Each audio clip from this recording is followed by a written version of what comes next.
এই প্রথম বাংলাদেশের ইতিহাসে এই 2026 যে নির্বাচনটি হতে যাচ্ছে ফেব্রুয়ারিতে, তাতে একটি দলকে অর্ডিন্যান্সের মাধ্যমে কয়েকজন মানুষের সিদ্ধান্তের কারণে নির্বাচন করতে জোরপূর্বক বাইরে রাখা হতো। তুলনা করতে পারেন না, কখনোই তুলনা করা যাবে না।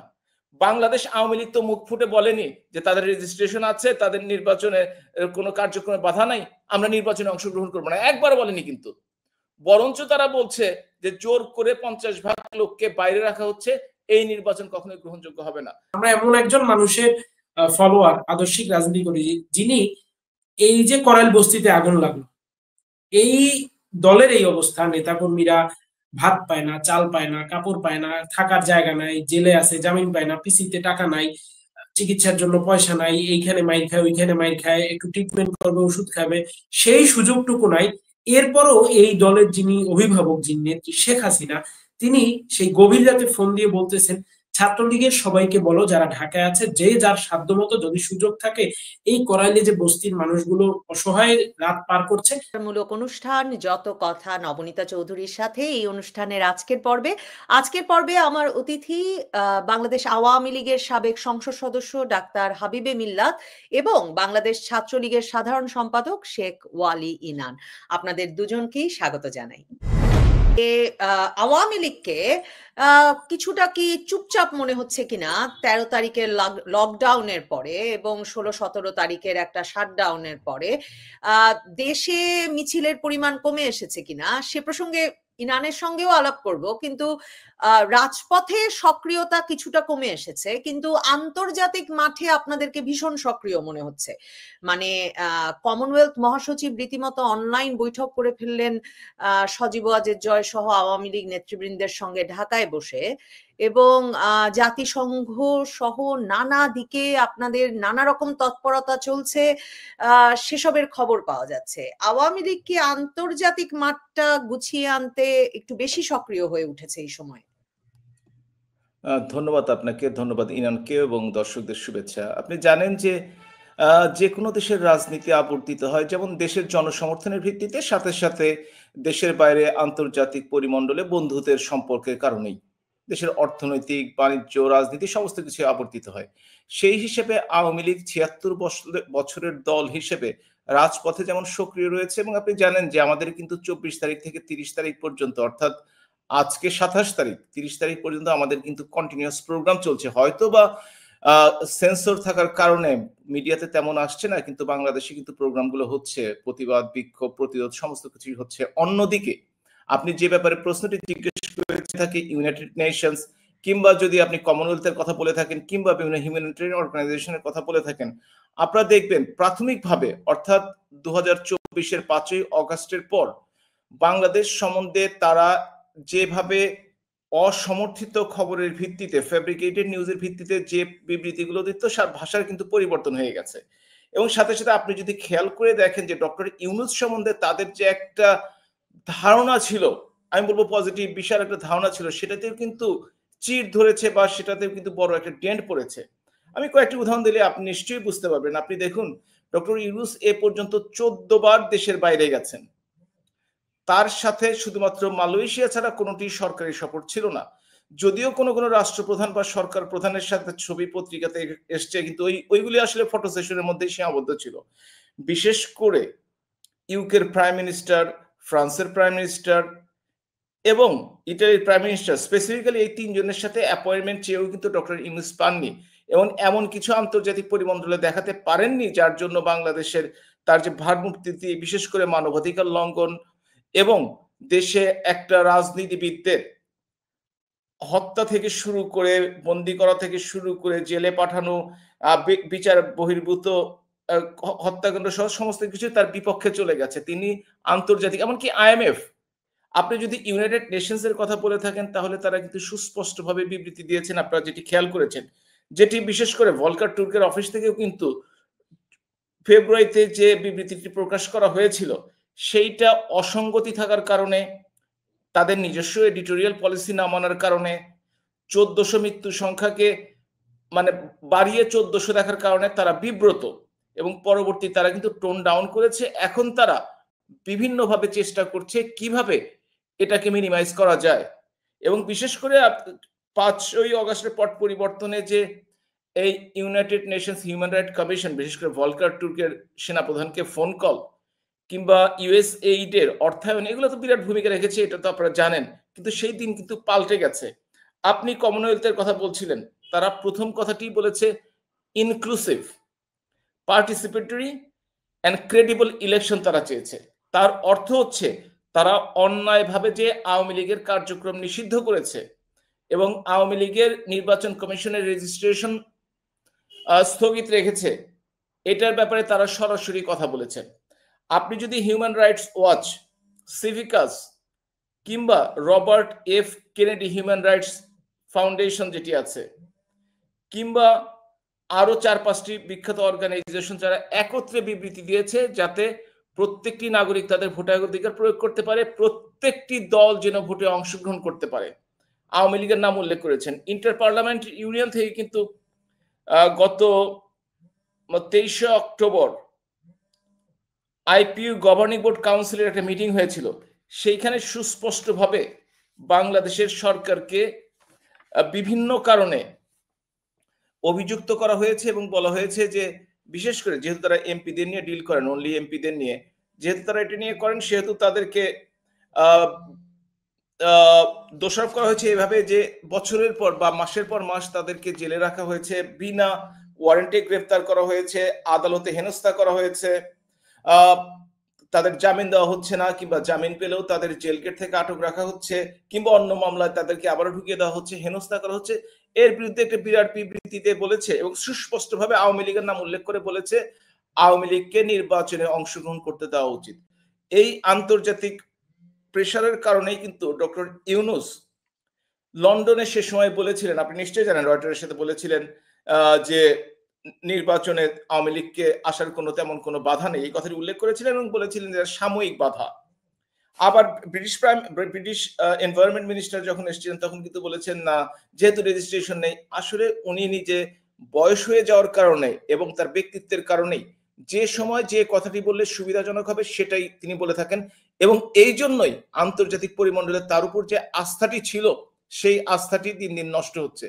এছাড়াও শুধু এই যে ঘটনাগুলো ঘটছে এতে কিন্তু আওয়ামী লীগের বিভিন্ন নেতা কর্মী এবং সমর্থকরা, বিশেষ করে সাধারণ মানুষেরাও আন্তর্জাতিকভাবে চিঠি লিখছে। যে জার্মানিতে গতকালকে দেখলাম এমবাসির সামনে চিঠি লেখার অ্যাক্টিভিটি, মানে প্রতিক্রিয়া কি সেটাও শুনবো, কারণ ক্রমাগতভাবে আপনাদের সাবেক মন্ত্রীরা থেকে শুরু করে আপনাদের নেতা কর্মী সমর্থক আইনজীবীরা বিভিন্ন খানে চিঠি লিখছেন। কিন্তু নির্বাচন প্রসঙ্গেই যদি শেখ ওয়ালি আসিফ ইনান আপনার কাছে আসি, যে মানে তফসিল ঘোষণা হয়ে যাবে ডিসেম্বরের 7 থেকে 10-এ, আওয়ামী লীগ ছাড়া একটা নির্বাচন অনুষ্ঠিত হতে যাচ্ছে এবং আওয়ামী লীগের তরফে এই ঘোষণাও আছে যে আপনারা নির্বাচন প্রতিহত করবেন। আবার এটাও বলা হচ্ছে যে নির্বাচন হয়ে গেলে, মানে আমার সূত্র মতেই আমি যেটা শুনেছি যে কমনওয়েলথের সঙ্গে আলোচনায় বলা হয়েছে যে নির্বাচন হয়ে গেলেও যে দল আসবে সে দল তো আসলে গ্রহণযোগ্যতা পাবে না, কাজে স্থিতিশীলতা আসবে না,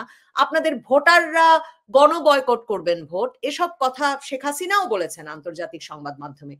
ভোটে আপনাদের প্রতিক্রিয়া কি? মানে ভোট হচ্ছে তো আওয়ামী লীগ ছাড়া যে নির্বাচন, সে নির্বাচন আপনারা প্রতিহত করবেন নাকি ভোটারদেরকে গণবয়কটের আহ্বান জানাচ্ছেন? আপনাদের রাজপথের কার্যক্রম কি? জি, ধন্যবাদ নবনীতা আপু এবং আমাদের শ্রদ্ধেয় প্রফেসর ডক্টর হাবিব মিল্লাত ভাই এবং দর্শকদেরকেও আমি সালাম, শুভেচ্ছা জানাচ্ছি। দেখুন, প্রসঙ্গ হচ্ছে নির্বাচন। তো নির্বাচনের যদি রাষ্ট্রীয় সংজ্ঞা বা নির্বাচনের যে রাষ্ট্রীয় পদ্ধতি সেটিকে বিবেচনা করি, তাহলে অবশ্যই ফার্স্ট এন্ড ফরমোস্ট কন্ডিশন সেটা হচ্ছে অংশগ্রহণমূলক না, এটি কোনোভাবে অংশগ্রহণমূলক হওয়ার সুযোগ নেই। কেন?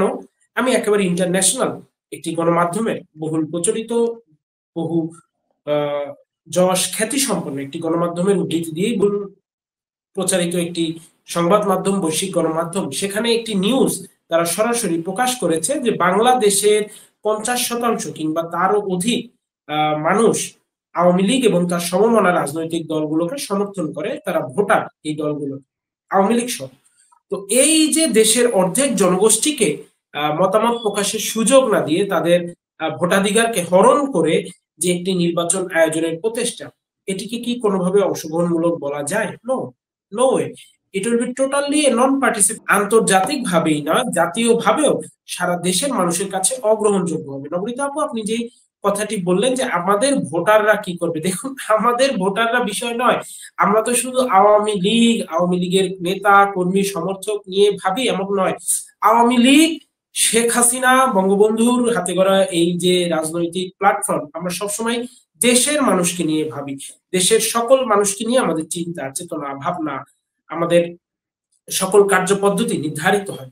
সুতরাং দেশের মানুষের জন্য অগ্রহণযোগ্য একটি নির্বাচন যেন না হয়, সেই প্রচেষ্টা আমাদের অবশ্যই অব্যাহত থাকবে এবং জনগণকে সাথে নিয়ে আমরা এই অপচেষ্টাকে রুখে দেবো। আমরা যদি ইতিহাস পর্যালোচনা করি, আমরা যদি ইতিহাসের পাতা উল্টাই, তাহলে দেখি 1996 সালে, যখন আমি একেবারেই শিশু, আপনাদের হয়তো মনে আছে, অবশ্যই মনে আছে, মিলাদ ভাই তো মনে আছে, নবনীতা আপু আপনারও মনে থাকার কথা, সেই 96 ভোটাধিকার হরণ করে যে নির্বাচনটি হয়েছিল, সেই নির্বাচনে যে তথাকথিত সরকার নির্বাচিত হয়েছিল তারা কতদিন টিকেছিল সেটি কিন্তু, সেই ইতিহাস কিন্তু এই বাংলার জনগণের জানা আছে, আমাদের জানা আছে। সুতরাং আমরা স্পষ্ট বলতে চাই, দেশের সকল মানুষের অংশগ্রহণ ব্যতীত কোনো প্রকার নির্বাচন হলে সেই নির্বাচনকে সারা বাংলার জনগণকে সাথে নিয়ে আমরা অবশ্যই অবশ্যই অবশ্যই প্রতিহত করব এবং কোনোভাবে এই অবৈধ, অগণতান্ত্রিক, ফ্যাসিস্ট, স্বৈরাচারী, খুনি ইউনূসের অধীনে বাংলার মাটিতে কোনো নির্বাচন হবে না, হবে না এবং হবে না। এবং যদি এই নির্বাচন আয়োজনের ক্ষেত্রে ইউনূস বাড়াবাড়ি করে, তাহলে আমরাও দেখে নেব, ইউনূসকেও বুঝিয়ে দেব কত ধানে কত চাল। যদি সোজা আঙ্গুলে ঘি না ওঠে, আঙ্গুল কিভাবে বাঁকা করতে হয় সেটা শেখ হাসিনার ভ্যানগার্ড, বাংলাদেশ আওয়ামী লীগের ভ্যানগার্ড, বাংলাদেশের মানুষের সকল প্রকার গণতান্ত্রিক আন্দোলনে, ভোট ভাতের অধিকার আদায়ের আন্দোলনে নেতৃত্ব দেওয়া ছাত্র সংগঠন বাংলাদেশ ছাত্রলীগের প্রতিটি নেতাকর্মী জানা আছে। এবং যারা বাংলাদেশ ছাত্রলীগকে নিষিদ্ধতার বেড়াজালে আবদ্ধ করে তৃপ্তি ঢেকুর গিলছেন, তাদের উদ্দেশ্যে বলতে চাই, দেখুন ওই পাকিস্তানের শাসকেরাও এই অপচেষ্টা করেছিল। তাদের আশায় গুড়ে বালি দিয়ে বাংলাদেশ ছাত্রলীগ কিন্তু তাদেরকে এই বঙ্গভূমি থেকে সমূলে উৎপাদন করেছিল। সুতরাং আপনারাও দয়া করে, এখনো সময় আছে, তওবা করেন, হাত পা ধরেন, মাপ চান, রাষ্ট্রের আইনের প্রতি শ্রদ্ধা রেখে নিজেদের মেটিকুলাস ডিজাইনে রাষ্ট্র ধ্বংসের অপরাধের জন্য আত্মসমর্পণ করে নিজেদেরকে আইনের হাতে তুলে দিন। যদি আইনানুগভাবে আপনার রক্ষা পান, এই একটি মাত্র উপায় আছে। এছাড়া কিন্তু এদেশের জনগণ আপনাদেরকে এক চুল ছাড় দেবে না, ক্ষমা করবে না। আপনারা জনরোষে পড়ে কোন প্রকার ক্ষয়ক্ষতির সাধন হলে সেই দায়ভার কিন্তু শেখ হাসিনা এবং তার দল বহন করবে না। জনগণের আদালত যদি আপনাদের রায় চূড়ান্ত করে ফেলে, সেই আদালতের রায় কতটা ভয়াবহ হতে পারে সেটি কিন্তু আপনারা অনুধাবন করতে শুরু করে দিয়েছেন। সুতরাং সাবধান, আপনারা সতর্ক হন, সচেতন হন, নিজেদের ভুলগুলোকে অনুধাবন করুন এবং নিজেদের ভুলের জন্য জাতির কাছে ক্ষমা চেয়ে নিজেদেরকে আইনের হাতে সোপর্দ করে দেশটাকে আরো অধিকতর ধ্বংস করা থেকে বিরত থাকুন। কিন্তু ইনান, মানে এই যে শেখ হাসিনার রায়ের পরেও তো এই নিয়ে একটা আলাপ আছে যে আওয়ামী লীগ রাজপথে কই, আপনি ভ্যানগার্ড বললেন ছাত্রলীগকে, তো ছাত্রলীগ রাজপথে কই। আবার অন্যদিকে দেখেন, আজকেও দেখছিলাম যে এসএসসি পরীক্ষার্থী এক কিশোর, তাকেও ছাত্রলীগ হিসেবে মিছিলে এসেছিল বলে উত্তরা থেকে গ্রেফতার করে নিয়ে যাওয়া হয়েছে। মানে বিভিন্ন জায়গায় কিশোরেরা গ্রেফতার হচ্ছেন এই ছাত্রলীগ করেন এমন অভিযোগে। মানে আপনারা রাজপথে কি করে নামবেন?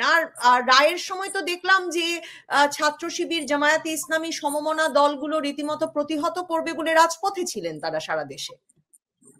দেখুন, আমাদের ইতিহাসই এই ঝঙ্কা বিক্ষুব্ধতার ইতিহাস। আমাদের ইতিহাসই এই বিরুদ্ধ স্রোতকে ঠেলে সকল প্রতিকূলতাকে পাশ কাটিয়ে সামনে এগিয়ে যাওয়ার ইতিহাস।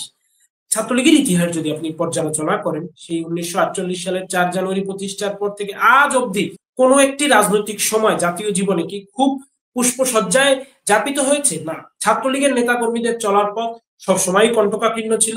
সেটি জাতীয় প্রেক্ষাপটে বলি, শিক্ষা প্রতিষ্ঠানের প্রেক্ষাপটে বলি, দলীয় অভ্যন্তরীণ প্রেক্ষাপটেই বলি, সবসময় ওই বঙ্গবন্ধুর সময় বঙ্গমাতা এবং বঙ্গবন্ধুর দুই সুপুত্র, তারাই ছিলেন ছাত্রলীগের প্রকৃত প্রেমী। ছাত্রলীগকে ভালোবেসে তারা ছাত্রলীগকে আগলে রাখতেন। আমরা জানি বঙ্গমাতার অনেক ইতিহাস, তিনি কিভাবে ছাত্রলীগের নেতাকর্মীদেরকে চালিয়ে রাখতেন, কিভাবে তাদেরকে অনুপ্রেরণা দিতে ছিল, যতটুকু পারতেন দিয়ে তিনি ছাত্রলীগকে বাঁচিয়ে রাখতেন। এখনো ওই শেখ হাসিনাই এবং তার পরিবারই এই ছাত্রলীগটাকে নিয়ে স্বপ্ন দেখেন, ছাত্রলীগের নেতাকর্মীদেরকে নিয়ে ভাবেন, ছাত্রলীগের নেতাকর্মীদেরকে অনুপ্রাণিত করেন, উৎসাহিত করেন, যতটুকু পারেন ছাত্রলীগের নেতাকর্মীদেরকে দেখভাল করেন।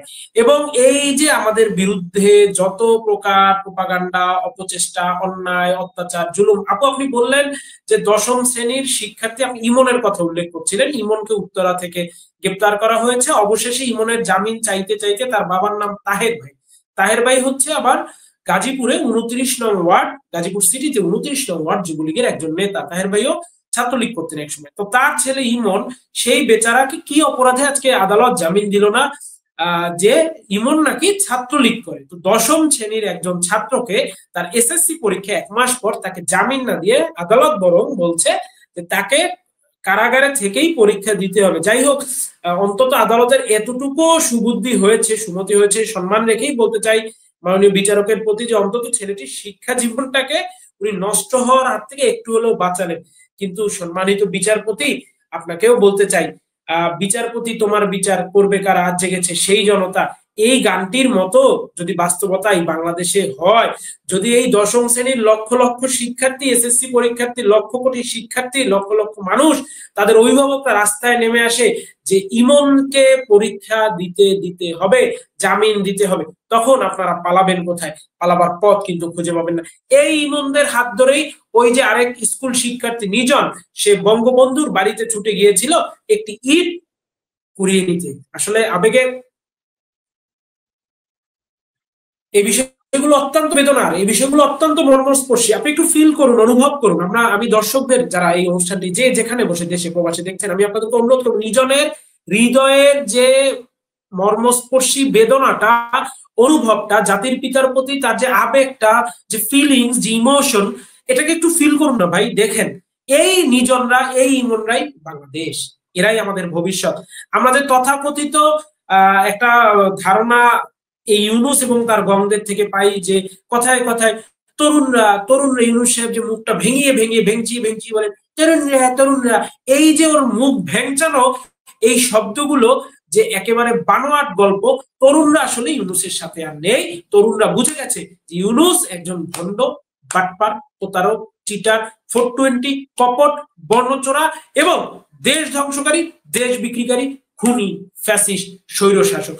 তরুণরা ইউনুসের সাথে, বরং তরুণরা তাদের যে কিছু তরুণদের ভুল ছিল, তারা যে মেটিকুলাস ডিজাইনের বলি হয়ে নিজেদের রক্তগুলোকে বিলিয়ে দিয়ে ইউনুসের স্নাইপার গান দ্বারা নিজেদের গুলিবিদ্ধ হয়ে জীবন দানের মধ্য দিয়ে এই দেশটাকে ধ্বংস করার জন্য ইউনুসের হাতে তুলে দিয়েছে। এটি কিন্তু তারা এখন বুঝতে পারছে, তারা অনুভব করছে।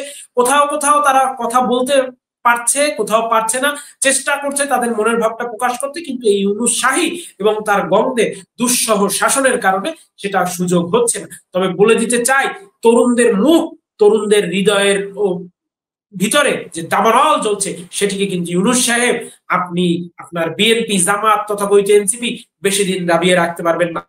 দাবানলের মতো তারুণ্য ফুসে উঠবে এবং সেই দাবানলের লাভায় আপনি ইউনুস এবং আপনার যে বিএনপি, জামাত, এনসিপি, ধর্ম ব্যবসায়ী দোসরগণ, আপনারা জ্বলে পুড়ে ছারখার ভস্ম হয়ে যাবেন। সেদিন কিন্তু খুব বেশি দূরে নয়। প্রফেসর হাবিবে মিল্লাত, আপনিও শুরু করেছিলেন এই প্রসঙ্গে বলা যে ইনান যেমন বলছেন তরুণরা চিনে ফেলেছেন, শেখ হাসিনা সংবাদ মাধ্যমের সঙ্গে সাক্ষাৎকারে বলেছেন যে ইউনুসের পশ্চিমা যে এলিট বন্ধুরা তারা তাকে চিনে ফেলেছেন। আপনি বলছিলেন যে আপনারা যখন কথা বলছেন বিভিন্ন আন্তর্জাতিক পক্ষের সঙ্গে, তখন আপনারা এটা বুঝতে পারছেন যে আসলে মানে ইউনুস যেভাবে বাংলাদেশের সংস্কার করে একটা নতুন বাংলাদেশ গড়ে দেবেন ভেবেছিলেন পশ্চিমারা অনেক ক্ষেত্রে, ভুল ন্যারেটিভে আপনি বলছিলেন, সেটা তাদের স্বপ্নভঙ্গ হয়েছে। কি প্রতিক্রিয়া শুনছেন? এবং সত্যিকার অর্থে এই যে আওয়ামী লীগের নেতাকর্মীদের গ্রেফতার করে ঢালাও মামলা, এই নিয়েও তো অনেকে কথা বললেন, কিন্তু কি প্রতিকার তারা খুঁজছেন আসলে এই পশ্চিমারা? প্রথমত আপনি পশ্চিমা বলতে হয়তো বা পশ্চিমা কিছু শাসক গোষ্ঠীকে বুঝিয়েছেন। আর ওভারঅল ডক্টর ইউনুস সম্বন্ধে যারা চিনতেন তাদের একটা ভালো ধারণা ছিল 2024-এর আগ পর্যন্ত, অর্থাৎ অগাস্টের আগ পর্যন্ত। পরবর্তীকালে আপনি যদি দেখে থাকেন, ক্ষমতায় কিন্তু সেই যারা ভালো ভাবমূর্তি তার ছিল তাদের আশীর্বাদে আসেননি। আপনি দেখুন তার পরিণতিতে চট্টগ্রাম পোর্টটাকে নিউমোনিং যে কন্টেইনার টার্মিনাল সেটা কিন্তু চুক্তি করে দেওয়া হয়েছে। চুক্তিটি কবে করা হলো? চুক্তিটি করা হলো 17 তারিখে, যেদিন জননেত্রী শেখ হাসিনাকে রায় ঘোষণা করা হবে, যেদিন বুলডোজার দুটো চলে গেল সবার দৃষ্টি আকর্ষণ করার জন্য 32-এর দিকে, সেই সময়টিতে তারা চুক্তিটি করে নিলেন। আপনি যদি সেই করিডোরের কথা বলে থাকেন, আপনি যদি সেন্ট মার্টিনের কথা বলেন, আপনি যদি এয়ারপোর্টে বিভিন্ন সুযোগ সুবিধা দেওয়ার কথা বলেন, অর্থাৎ গোপন চুক্তির ভিত্তিতে বিভিন্ন কর্মকাণ্ড করা হচ্ছে, যেটি শুধুমাত্র নির্বাচিত গণতান্ত্রিক সরকার করতে পারে, অন্য সরকারের কোনো অধিকার নেই।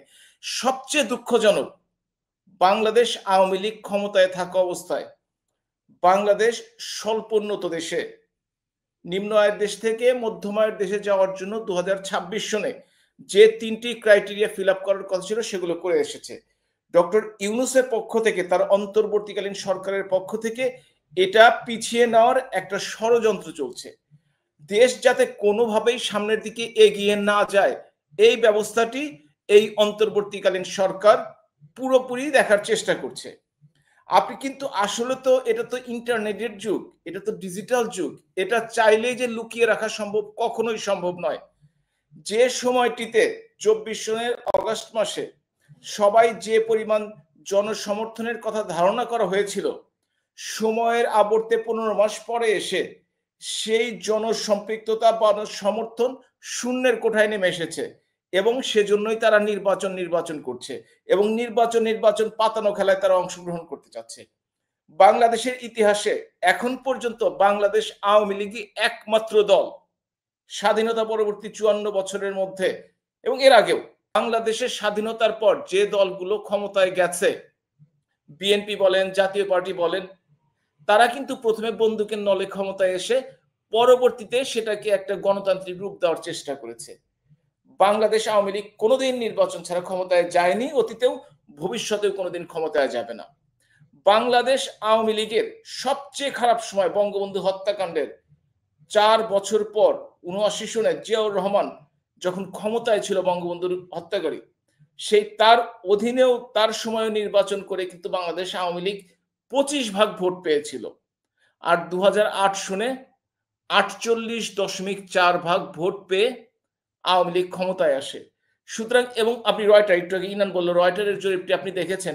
আমরা ভুয়া জরিপ অনেক বাংলাদেশে আছে, নিজেদের মতো করে জরিপ করে নিজেরাই রেজাল্ট দিয়ে দেয়, সে জরিপের কথা বলছি না। তারাও কিন্তু বলেছে 50% মানুষ আওয়ামী লীগকে সমর্থন করে। অর্থাৎ বাংলাদেশে যদি আওয়ামী লীগকে ছাড়া কেউ নির্বাচন করার চেষ্টা করে, তাহলে বুঝতে হবে বাংলাদেশ আওয়ামী লীগ নয়, দেশের 50% জনগণকে সাথে না নিয়ে নির্বাচন করার পক্ষপাতিত্ব করছে। অর্থাৎ তারা একটা সাজানো নির্বাচন করতে চায়। সাজানো নির্বাচন, আওয়ামী লীগকে দুটো মাত্র নির্বাচনে বাংলাদেশের ইতিহাসে অংশগ্রহণ করেনি। 15 ফেব্রুয়ারি নির্বাচনের কথা আপনারা শুনেছেন। 88 সনের নির্বাচনের কথা নিশ্চয়ই আপনাদের মনে আছে, জায়ান এরশাদের সময়। তাকে কিন্তু 2 বছরের আগেই পালাতে হয়েছিল ক্ষমতা ছেড়ে। সুতরাং বাংলাদেশ আওয়ামী লীগকে বাদ দিয়ে যদি কেউ নির্বাচনের কথা চিন্তা করে এবং সেই নির্বাচন করে যদি কেউ ক্ষমতায় যে দীর্ঘস্থায়ী হতে চায়, তাহলে এটা হবে একটা দিবা স্বপ্নের মতো। সাথে সাথে এই কথা বলি, 14-24 নির্বাচন করেছেন আপনাদের প্রতিপক্ষদের ছাড়া, বিরোধী দলগুলোকে ছাড়া, আর 18তে নির্বাচনটি নিয়ে অনেক অনেক অনেক অভিযোগ আছে। মানে তো সেই অবস্থায় কিভাবে আন্তর্জাতিক পক্ষগুলো আপনারা যখন অংশগ্রহণমূলক নির্বাচনের কথা বলেন তখন সেটার কি প্রতিক্রিয়া দেখায়? আপনি যে এই প্রশ্নটি করবেন, আমি আসলে আপনার যখনই থামিয়ে দিয়েছেন তখনই বুঝতে পেরেছি। একটা বেসিক পার্থক্য আপনাকে বুঝতে হবে। বাংলাদেশ আওয়ামী লীগ 14 বলেন, 18 তো অবশ্যই, এবং 26 বলেন, বাংলাদেশ আওয়ামী লীগ বাধাগ্রস্ত করেছে। গণতান্ত্রিক দেশে প্রত্যেকটি মানুষের যেমন ভোট দেওয়ার অধিকার আছে, তারা যদি ভোট বয়কট করতে চায় সেই অধিকারও আছে। কোন দল যদি নির্বাচনে অংশগ্রহণ করতে চায়, সেই নির্বাচনে তারা নির্বাচনে অংশগ্রহণ করতে পারে, কিন্তু যদি অংশগ্রহণ করতে না চায় গণতান্ত্রিক পন্থায়, তারা হয়তো নির্বাচনে অংশগ্রহণ করতে নাও পারে। কিন্তু একটা ব্যাপার খেয়াল করবেন, এই প্রথম বাংলাদেশের ইতিহাসে এই 2026 যে নির্বাচনটি হতে যাচ্ছে ফেব্রুয়ারিতে, তাতে একটি দলকে অর্ডিন্যান্সের মাধ্যমে কয়েকজন মানুষের সিদ্ধ কিংবা 26-24-এর সাথে আপনি এটির তুলনা করতে পারেন না, কখনোই তুলনা করা যাবে না। বাংলাদেশ আওয়ামী লীগ তো মুখ ফুটে বলেনি যে তাদের রেজিস্ট্রেশন আছে, তাদের নির্বাচনে কোনো কার্যক্রমে বাধা নাই, আমরা নির্বাচনে অংশগ্রহণ করবো না, একবার বলেনি। কিন্তু বরঞ্চ তারা বলছে যে জোর করে 50% লোককে বাইরে রাখা হচ্ছে, এই নির্বাচন কখনোই গ্রহণযোগ্য হবে না। আপনাকে আরেকটা কথা বলি, United Nations human rights commission, যারা আমি আগে বলেছি, যারা নিজেরা একটা রিপোর্ট দিয়েছিল বাংলাদেশের আওয়ামী লীগ সরকারের বিরুদ্ধে, রিপোর্টটি বায়াস ছিল, এখন তারা নিজেরা অনুধাবন করতে পেরেছে। কিন্তু তারাই এই আমাদের যে 24 সনের নির্বাচন হয় তখন বলেছিল ইনক্লুসিভ পার্টিসিপেটরি ইলেকশন, একদম ক্লিয়ার। আজকে পর্যন্ত তারা কিন্তু এ ব্যাপারে কোনো কথা বলছে না।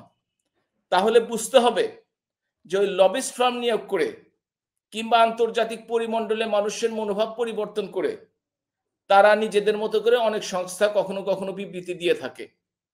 এখন আমাদের কি কাজ, সেই কাজটি আপনি প্রথমে যে কথাটা বলেছিলেন বাংলাদেশ আওয়ামী লীগ এবং তার সাপোর্টাররা করে যাচ্ছে।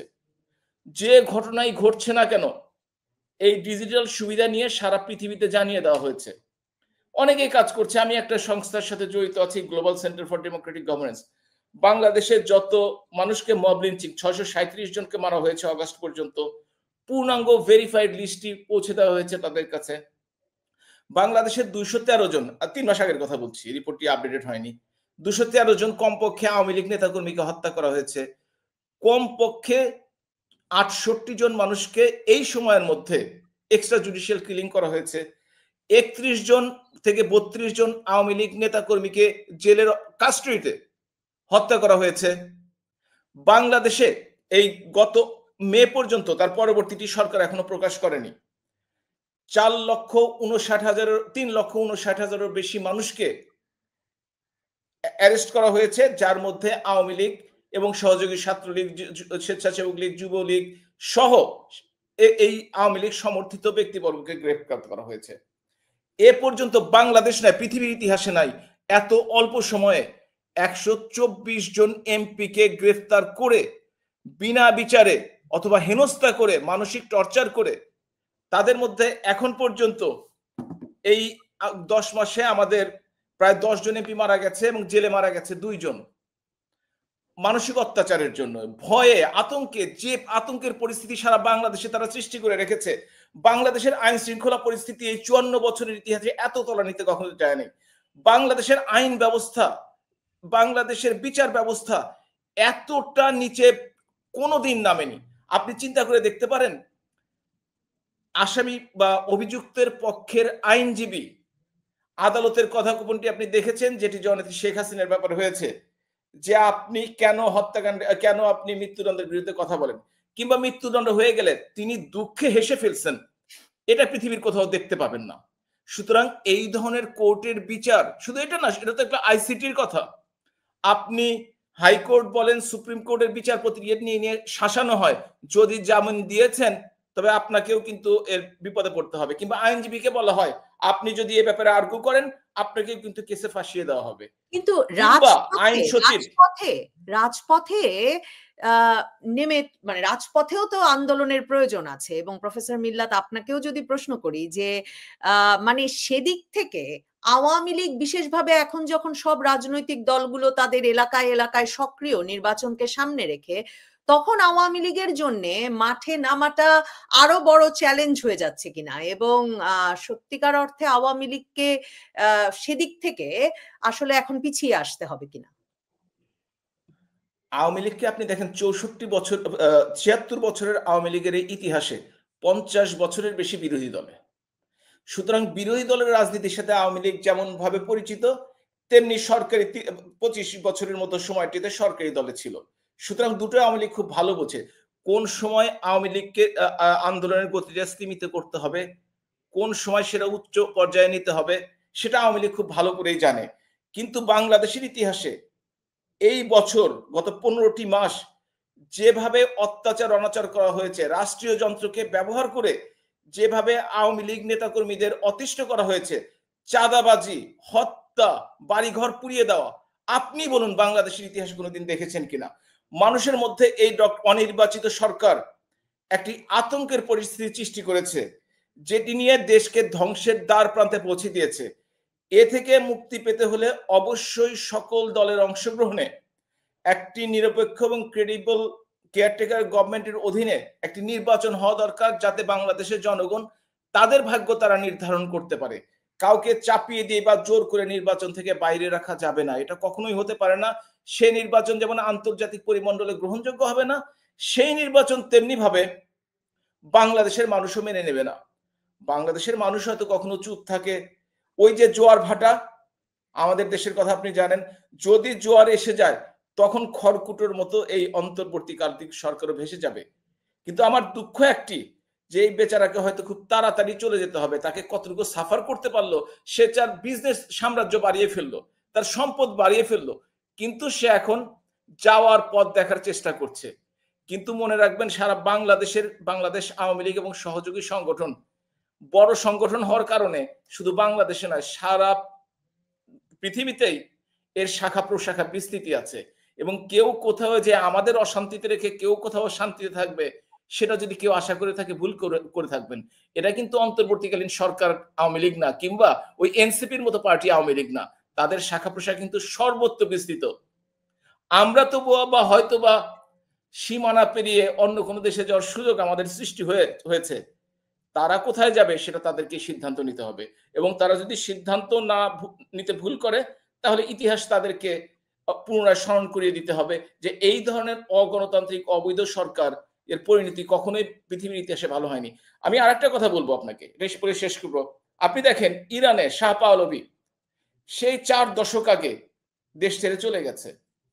সাদ্দাম হোসেন গাদ্দাফির কথা বলেন, আসাদের কথা বলেন সিরিয়ার, কিংবা আপনি আফ্রিকার দেশগুলোর কথা বলেন, যখন কোনো সরকারকে এইভাবে কোনো কারণে দেশ ছাড়তে হয়, তারা বছরের পর বছর না, দশকের পর দশক ধরে তারা কিন্তু ওই দেশে কোনো আন্দোলন, কোনো প্রস্তুতি নিতে পারে না, কোনো রাজপথে থাকতে পারে না।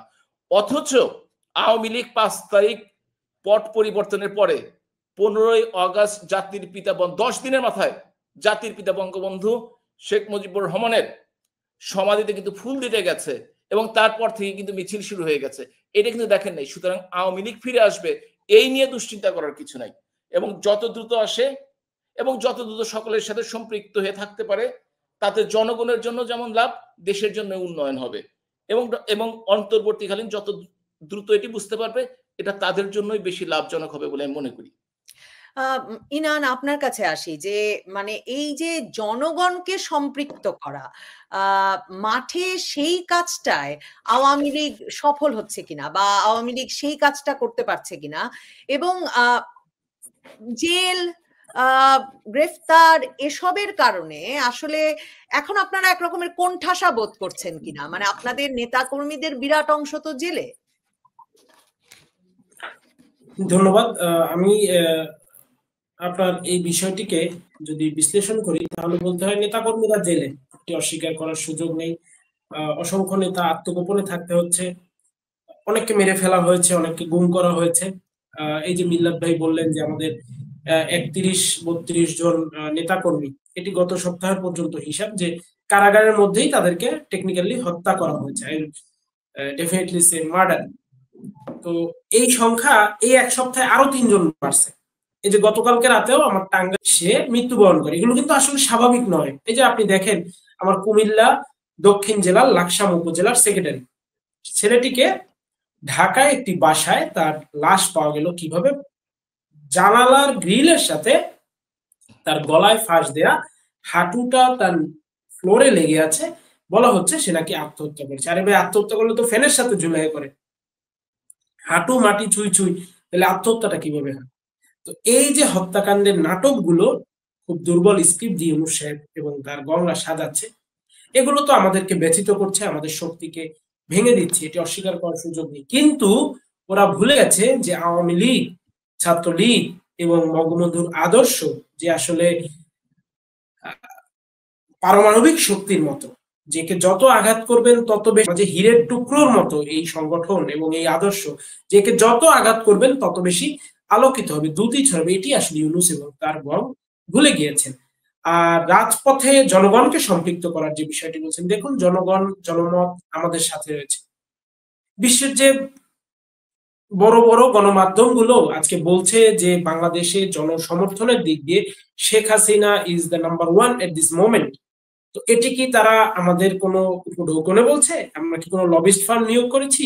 না রে ভাই, আমরা এই এত শত বুঝি না, আমরা নোবেলও পাই নাই, আমরা আমেরিকার কোনো তথাকথিত বড় বড় মানুষদের বন্ধুও না, আমাদের বিশ্বের বড় বড় দেশে বড় বড় এই ট্রেন্ড এইসব নেই, আমরা পৃথিবীর কোনো থার্ড ক্যাটাগরির ইউনিভার্সিটি থেকে ডক্টরেট ডিগ্রি নিয়ে এসে নিজেকে পৃথিবীর শ্রেষ্ঠ পিএইচডি ডিগ্রিধারী ডক্টর অমুক ইউনুস সাহেব বলে অভিহিতও করি না।